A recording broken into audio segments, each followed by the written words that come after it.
Hello everybody and welcome again to chesslecture.com. This is International Master Dave Vigorito. Today I'm going to do something a little different, and I'm going to look at a funny little endgame that I like to use in lessons. I've used it in private lessons, and I've used it on classes. So it has some good little instructive things. I think it's also good if anyone is like teaching somebody how to play, like if you're teaching kids, because it has some little pointers for like the little rules that are usually the last things that beginners kind of can grasp.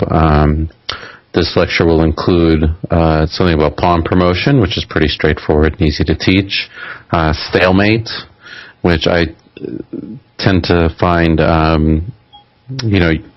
kids get a little confused by like stalemate and checkmate and what the difference is. And of course, en passant, which, most of us just kind of accept and don't really think too much of. But if anyone has ever taught a beginner or child how to play, they look at you like you're from another planet when you make this move, capturing their pawn by moving to a different square. They think it's totally crazy. I actually had a kid in a class that I teach say that it was creepy. So that was different. So this game is really like a study-like finish, and it's from the game Alexei Shirov is white and Levon Aronian is black, and this was in 2006. And it arose from Martial Attack. That's where I kind of first ran into it when I was working on my Martial book. And it was like a line where white sacked the exchange and, black kind of weathered the storm a little bit. And now our starting position, black, is the exchange up and an ending for 2 pawns. And it looks like white's position is actually very solid and black won't really be able to break through. But he can actually gradually improve his position with zugzwang. So here it's kind of hard to see how black can make progress. This bishop on a3 just defends b2. Black doesn't really have any pawn breaks that do anything. He can do f5, but that doesn't even really do too much. It's kind of hard to find a target for white. So first, Aronian plays a move that kind of creates the first little mini zugzwang. He plays rook g1. So now there's no square for the king. So already white is kind of getting a little low on moves. If he does g takes h5, then the king comes to f5. King has no moves.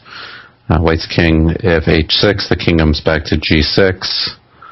And if something like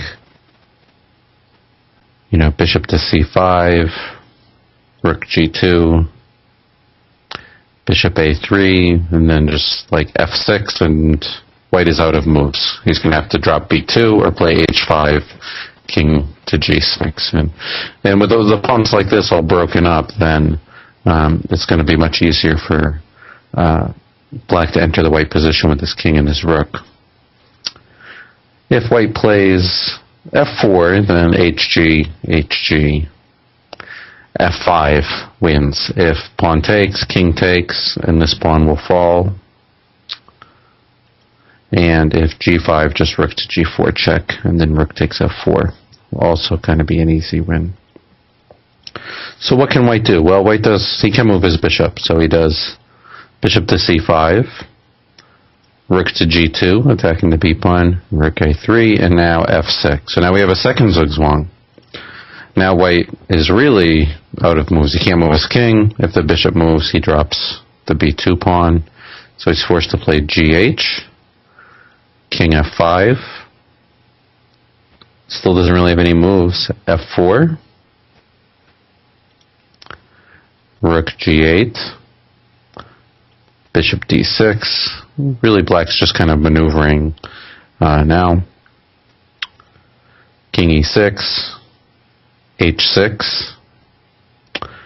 Now, if he doesn't sacrifice the bishop, it looks like the best chance. Like if he plays bishop to a3, then king f7, bishop to d6, rook g2, bishop a3, and now the king has made its long walk over here, king g7, and white's running out of moves, like if f5, just like king to h7, and again the b2 pawn's about to fall. So white kind of tries something that's kind of clever, but fails to something quite imaginative. He plays h6, and it looks like this kind of will save the game. King takes d6, king h5. So the threat is to just do h7 and then come in and win the rook.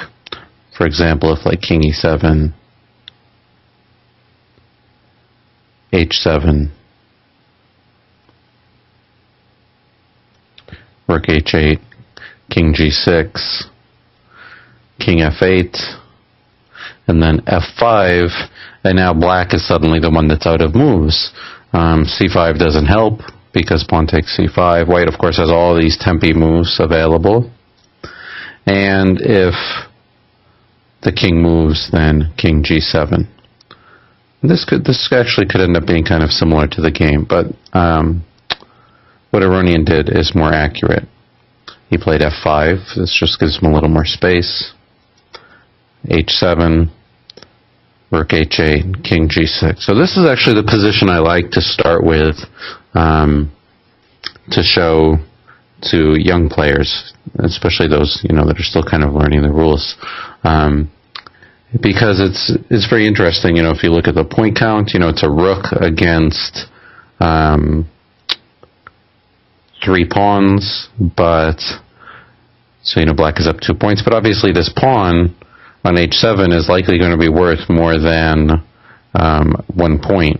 And at first, if you look at it, the rook is going to be lost, and it's hard to even see how black can save the game. Because if he wins this rook, then white's suddenly going to be up 2 pawns. I mean, you can look at something like king e4, king g7, takes, king e4, king g6, king takes f4, h4, king e4, h5, f4, h6, here, queen, but obviously it's not really black that's trying to win this. Now black is down a pawn. So even if black can save that, black managed to find a way to win this game. So how can black win this game? And the first move is natural enough, but it just looks like it doesn't work. It's too slow. He plays king to e7, king g7, and now really the star move, and this introduces the stalemate theme, is he just plays king e8. So I really like this position, because if he takes the rook, king takes h8, king f7. So is this position stalemate? Well, white's king is stalemated, but he still has some pawn moves. So like h4, king f8, h5, king f7, h6, king f8. Now he's kind of forced to do d5, takes, king f7, now b4, and now we get to review the en passant rule. C takes b3, c4, and now, of course, black has to avoid d takes c4, because then it really is stalemate, because he's out of moves. So b2, cd, c5 is just a tempo too short to control the b8 square, like c5, b2, c6, and here actually queen b2 is mate, and if cd, b1, d6, and again queen b2 is mate. Sometimes it's also fun to show queen b8, d7, king f7 check. It's not that often you get to make a check with a king, and white could even play d8, knight check, Queen takes d8. So we have 4 checks in a row with mate.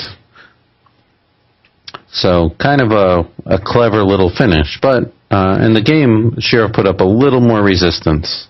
And then we get to see some kind of triangulation. He played king to g6, king f8,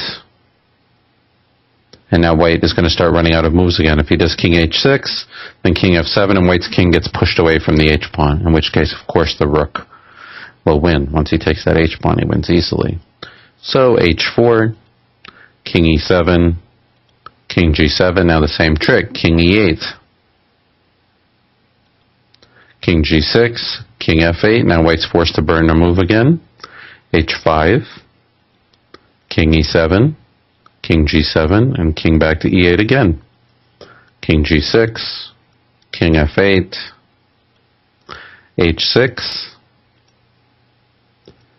king e8, and now if king g7, then king e7, king g6, king f8, and the king is finally pushed away from the h-pawn because it doesn't even have the h6 square.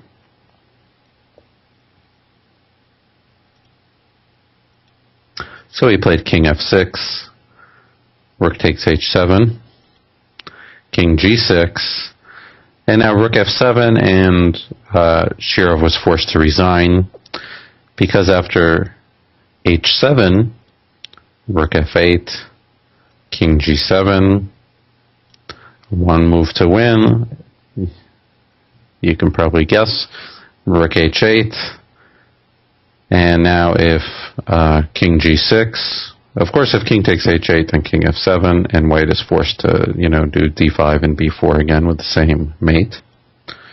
And if king g6, king f8, king h6, king f7, and the king is finally pushed away from the pawn. So this is just like a cute little example of a few different endgame themes.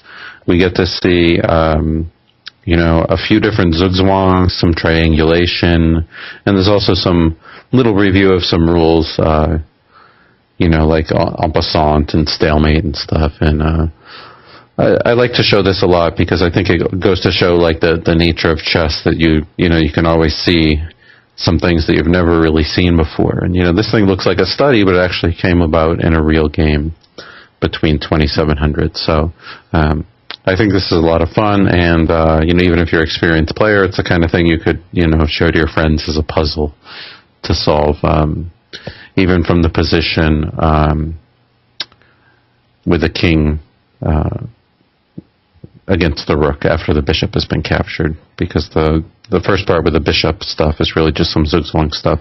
After that, it kind of gets interesting with the stalemate trick. So hope you enjoyed this and found it instructive, and we'll see you next time on chesslecture.com.